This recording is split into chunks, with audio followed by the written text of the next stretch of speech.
Are you looking to sharpen your budgeting skills? You're in the right place. Welcome to the Budget Couple Podcast, where we talk about life, family, and how to afford it. And now, the Budget Couple themselves, Nate and Danielle.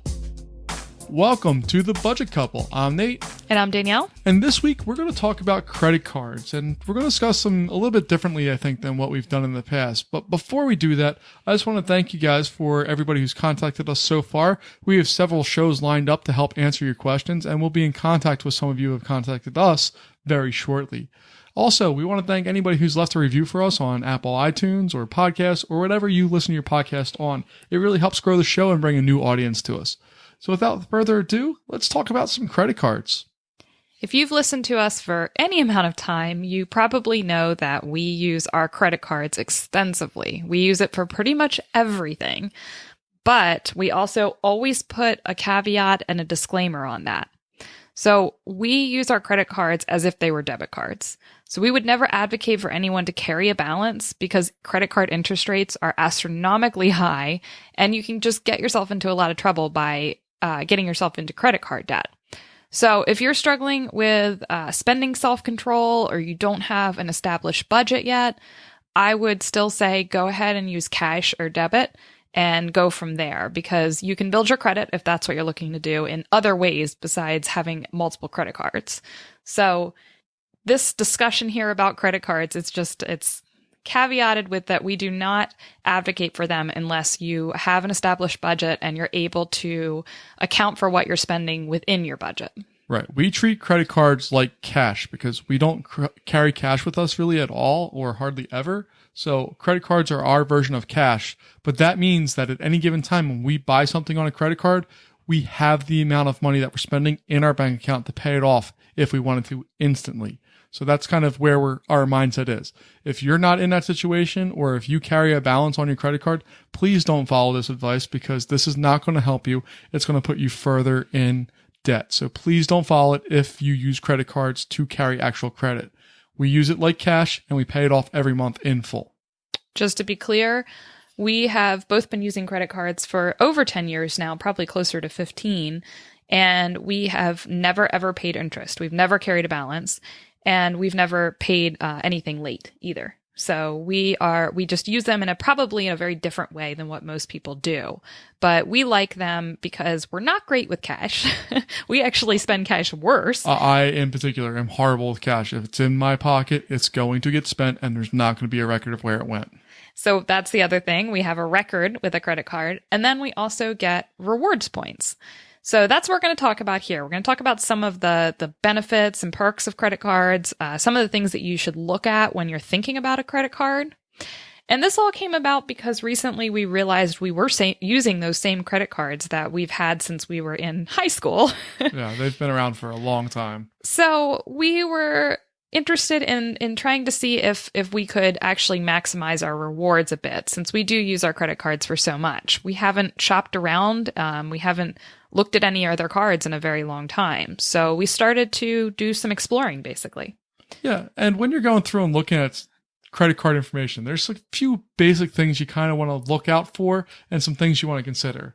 You want to see if there's an annual fee. There's a lot of credit cards that are totally free, but there's some that actually have an annual fee, and some of them have a very hefty annual fee, depending on what it is.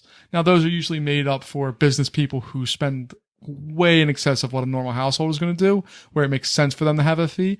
But in other cases, it's just a terrible deal. So don't do that. The other thing you want to look at when researching credit cards is the interest rate, or APR. And a lot of these will come with some really tempting offers in the first year or so for 0% interest. Don't get caught up in that too much, because once you get out of that, it can range from anywhere from around 13% all the way upward of 27%, some maybe even higher. So that's a lot of interest. That's a crazy amount of interest to be spending on your own money. Yeah, like if you spent $1,000 and let's say you didn't pay it off, now you owe $1,270 if it's at the 27% interest rate. So you cost yourself $270 just because you didn't pay off your credit card on time or properly. In just one payment cycle. Right. So, and the compound. So it keeps, the juice, as they say, keeps flowing and it keeps going. So it gets really scary really quickly. You also want to think about some of the fees that are associated with credit cards. So these may not apply to everyone, but there are things like transfer fees. If you're transferring a balance from a different card, hopefully you'll never have to get into that point where you need to be transferring balances to get to a lower percentage, because we don't want you carrying a balance at all. Foreign transaction fees, which actually are somewhat important to us. We do love to travel, though we're not doing it as much right now. Thanks, kids. It's important to, basically, we currently have a Capital One card and they don't have any foreign transaction fees. So we can use that Capital One card overseas without having any fees. We use it as if we were in the US, which is really powerful if you travel a lot. And depending on where you're traveling to, those fees can be rather excessive. So it's an important thing for us because they do add up. Even like 1 or 2%, even though it doesn't really show up much, it does add up over time. And if you can avoid that, do it. Also, late payments. Again, we don't advocate for this. Just pay it on time. But some of them have pretty bad fees for paying late. And then also cash advance. Again, we don't advocate for cash advance. Please don't do cash advance on credit cards. It's not a good idea. There are other ways if you need cash. Hopefully you have a crash fund to pull from, but cash advances on credit cards can come with extremely high interest rates and lots of bad fees. So that's just something to look for in your credit card. Although again, these fees, hopefully you won't have to ever be paying them. But it's good to know that they're there. It's just good to have that background information just in case anything happens. You want to know fully what you're signing up for because it's a big, long contract. You want to know the general nuts and bolts of what's in there. Now on to the happy things. They also come with quite a bit of rewards and cash back. Typically, they come in the form of travel miles. So you're earning 1 mile per $1 spent or something like that. Or they come with travel perks, such as pairing with an airline where you get to skip the line or you get your first bag free or other sort of perks when you're traveling. It could come as a credit on your statement, which is just cash back, or points that you can spend on actual items like gift cards or electronics. Yeah, and I think we've taken advantage of all these different types of systems in some point in our history of credit cards, and I've always been happy when I get something where I didn't really buy it, even though I did buy it. It's weird. And the only other thing to note when looking into a credit card, if you have terrible credit and you're looking to build it, some of them do have credit building cards. So you don't need as high of a credit score to get qualified. But again, you'll just want to be careful. They might come with higher interest rates or even a deposit that you have to put down in order to get qualified. Yeah, now we're going to take a look at some of the different types of credit cards that are out there. Now, this is not an exhaustive list by any means. This is just a list of some of the big ones that you'll hear out there and some of the general perks and potential pitfalls that they have with them. Starting off, Capital One. We'll start with this. It's the one that I've been using for a really long time. So just some basic facts on most of the Capital One credit cards. Again, there are no foreign transaction fees, which I really like on any of their cards, actually. Annual fees range from anywhere to none up to $95 a year. Again, the $95, you'd have to kind of see if the rewards actually make that worth it for you. Some of their cards come with 1.5% cash back on all purchases you make. There's no stipulations on that. Just every purchase that goes onto the card, you get 1.5% cash back. There's some travel ones that are up to 2 miles per dollar. And those are used, so you say you have 1,000 miles, you get $10, basically, that you get to erase a travel purchase that you make on your card. There's a new card that they're doing that centers around food, actually. So up to 3% cash back for dining and 2% for groceries and that sort of thing. And then also they come with a $150 sign-up bonus. And those range a little bit. Some of the cards come with a $200 sign-up bonus. Another company is Discover, which I'm sure everybody's heard of before. Discover's been around for a long time. They generally don't come with any annual fees. You get 2% interest on gas in restaurants. They run at 1.5 miles per dollar, so not as comparable as some of the Capital One cards, but still pretty nice. What the big winner here is that you get 5% quarterly bonuses. In general, they pick a category or a particular store where if you spend money at that store or category, you get 5% there. There's a couple things that kind of are a bummer about that because it sounds great, but really it's set up that there's a limit generally or a cap on how much you can spend. And sometimes it's stuff that you wouldn't spend money at. So either you're going to spend extra money to get cash back, which makes no sense, or you're just not going to get to take advantage of it for those 3 months. So for instance, maybe there is the quarterly bonus that round there, that quarter is for 2 different types of restaurants or something. Well, in looking to really get the maximum 5% rewards for that, you might actually go out to eat more in that quarter than what you would normally. So that's why these sort of 5% quarterly bonuses actually make me a little nervous. I don't particularly like them because I just don't think that you're going to be ending up getting the money that you could out of it. And then the final things with Discover is that they will match your miles / cash back at the end of your first year. Again, that's a great bonus, but it's only a 1-year kind of hook. It doesn't really get you in anywhere else. This is a sign-up bonus, and each one of them has some form of sign-up bonus. Almost every card does. So you'll, to me, they're not a make or break. They usually range in the end from $100 up to maybe $300 or $400 at the most, depending on how much you spend. Another thing to note, Discover is not quite as widely used as things like Visa and MasterCard, so you'll want to be a little cautious, just that there might be some areas where or some stores and such that don't take Discover. Pretty rare, but it's out there. It's just something to consider. Citi, C-I-T-I, is also pretty well known. Annual fees range from $0 to $450, actually. And that $450 is generally on some of their travel perk cards where they're pairing with a certain airline. For Citi, it's actually American Airlines that they pair with. And again, you got some really crazy perks, which if you travel a ton or if it's for business, it might be really awesome. And it might be totally worth that $450 annual fee. For a family, typically, probably not going to be worth it to go that high. But they also have some other great things like 2% cash back on all purchases. That's pretty unheard of. Most of them are 1 to 1.5%. And then they have some specialty things where you get 3% for this category or that category. To have that 2% cash back on all purchases that you make on the card is pretty nice. Absolutely. Having more rewards points for just spending normal money without it being tied into a particular area is always nice, because if you're going to make a regular purchase, you might as well get a little bit of percentage back on it and to help you out doing whatever you need to do with it. Finally, we're just going to go through some details for American Express, which is, again, another one of those big popular brands. There's tons of options for American Express. I couldn't even get into all of them here. There are so many cards available. And most of these websites are set up pretty well where you can go and compare the various cards and figure out what you actually want to look at. But annual fees for American Express cards range from $0 to $550 annually. And again, those $550 annual fees, they're for cards that typically aren't going to help you unless you are traveling a lot.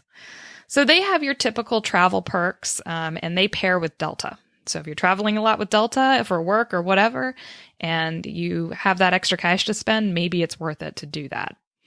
Another cool thing they have is 3% for groceries, 2% for gas, and then 1% on everything else. So if you're spending a lot on groceries, maybe you have a big family, this could be a nice card for some cash back. They have a bunch of other cards too. Some are 1.5% cash back. Some are based on miles. There's a lot of options out there, and the website's set up pretty nicely that you can search through them. Yeah, and this is not an exhaustive list again, but the idea here is just to give you some ideas about what's out there, what potential things you could have work for you. Because again, we use our credit card like cash. We have the money in the bank to pay it off at any time. And if we can get a couple extra percent back at the end of each month, at the end of our year, or whenever we want to maybe erase a payment, we could do that. And it's really nice to be able to just get a little bit extra out of something that you normally would do. I would not advocate going out and just getting a card and spending more money just to get points back, because you might spend $100, and if you're getting 2% back or even 5% back, you just spent $100 to get $5. That doesn't make sense. It's not financially responsible. These are only useful if it's for expenses that you normally would have. Absolutely. So in the end, if you figure out that a credit card is the right path for you and you're trying to decide which one would work for you, and you're looking at the benefits and the perks, you just have to think through which of the basic three you would like. Would you like a travel rewards card that gives you a lot of perks if you're traveling a lot, especially if you're using a specific airline? And you really want things like being able to skip the line. You want to be able to access those awesome clubs in the airport. Maybe you are traveling a few times a month and that makes sense for you and you have the reasoning to back it up. The other option is cash back. So this is just automatic statement credits. You get whatever, 3% for groceries. That goes straight onto your card as a cash back credit, basically. And then the other type of card is the travel miles card. So essentially you earn those miles per dollar and then you can erase travel purchases that you're making with those miles. One other thing I want to note with these rewards, and I didn't go through this with each one of the cards here, but sometimes some of the cards will put restrictions on how you are able to use your points or your miles. So there might be blackout dates for travel type of things, or you might only be able to use your reward points for electronics or something. So there are some, depending on the type of card, there might be some restrictions, and that's also something important to look at in the fine print. Absolutely. So let's go through and talk about what we did with our credit cards, because we're changing out our older cards to try to make our money just work a little bit better for us. My credit card only gives me 1% back, and it's not on everything. It's on specific purchases. So I've had that card for a long time, but I think we're going to get ready to retire it here soon because we've made maybe smarter choices with what is out there. So the first one we went with was a Citi Double Cash card. This gives you 1% for every purchase and then another 1% when you make the payment. So you get 2% total on everything that you buy. So we're going to use this for all of our purchases minus what our next card's for. The next card that we applied for and got was the Capital One Saver. So I've actually been using Capital One for a long time, and I've been getting 1.25 miles per dollar. But mine is only for erasing travel purchases on my card. And since we're not traveling as much anymore, this just doesn't really make sense for us at this time. So the Saver card actually makes a lot more sense. It's 3% for any dining out. And that's not just going out to a nice restaurant. That's fast food. That's your coffee. That's anything that's eating out. So 3% for that, 2% for groceries, and then 1% for all other purchases. So the idea here is that we'll use the Capital One Saver whenever we go out to eat, and then the Citi Double Cash for anything else we're buying. So we're making either 3 or 2% cash back for all purchases in this case. And then the last card that we had that we've talked about before is our Amazon card. This is only used for purchases on Amazon, and it automatically gives us 5% of anything we buy on Amazon right back. And honestly, we just roll that into a Amazon credit that we use to lower whatever we're purchasing on Amazon. So we use Amazon for a lot of things. We have a whole episode on it about subscribe and save. And this is just a good way to save 5% of the money on whatever we're doing. So kind of using these 3 different cards, we're maximizing the rewards that we're getting, but we're not increasing our spending at all through this. These are exactly, we're using it for the exact things that we would be spending it on regardless. We're just now shuffling it between cards so that we're just maximizing those reward points. Again, to sound like a broken record here, because I want to make sure we cover it all the way through. If you do not have the money in your bank account when you purchase something, don't buy it. We're talking about credit cards like cash because we pay it off at the end of every month in full all the time, no questions asked, and we have the money to pay off whatever we purchase immediately if we wanted to. So again, this episode was purely for looking at making your credit cards work a little bit more for you, but not you working for your credit cards. And if you don't have the cash to pay it off, you're now working for your credit card. You want your credit card to work for you.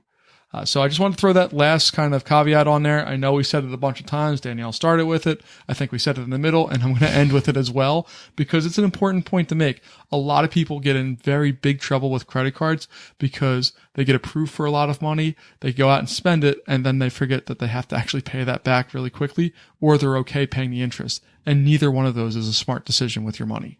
Yeah, speaking of how much you get approved for, we are actually now approved for over $30,000, which is insane. That's terrifying. It's absolutely insane. We would never, ever do that. So, honestly, I think you can actually ask them to reduce the amount that you're, of your credit card limit, if that makes you more comfortable. I'm sure that's a possibility. We will not go anywhere near those limits. No, not ever. And just one more thing to wrap this up. Yes, we are using 3 different credit cards, but if you're not comfortable with that, if you feel like that's a lot to juggle, don't feel bad about just choosing one that works the best for you and going with that for all of your purchases. Maybe you work up to using multiple credit cards, but there's nothing wrong with just choosing one as well. Not at all. And I think that's where we're going to wrap it up. If you have any questions about what we do with credit cards, how we do it, please let us know. Or if you have any questions overall about your budget and how to do it, let us know. We'll be happy to help you. As always, show notes can be found on our website, budgetcouple.com. And this episode's show notes can be found at budgetcouple.com/episode 29. Thanks so much, guys. We can't wait to hear from you, and we'll see you in 2 weeks. Thanks a lot. See you soon. Bye-bye. Thank you so much for listening to this episode of the Budget Couple Podcast with your hosts, Nate and Danielle. For more great content and to stay up to date, visit budgetcouple.com. Make sure to check out the next episode of the Budget Couple Podcast, where we'll talk more about life, family, and how to afford it. We'll catch you next time.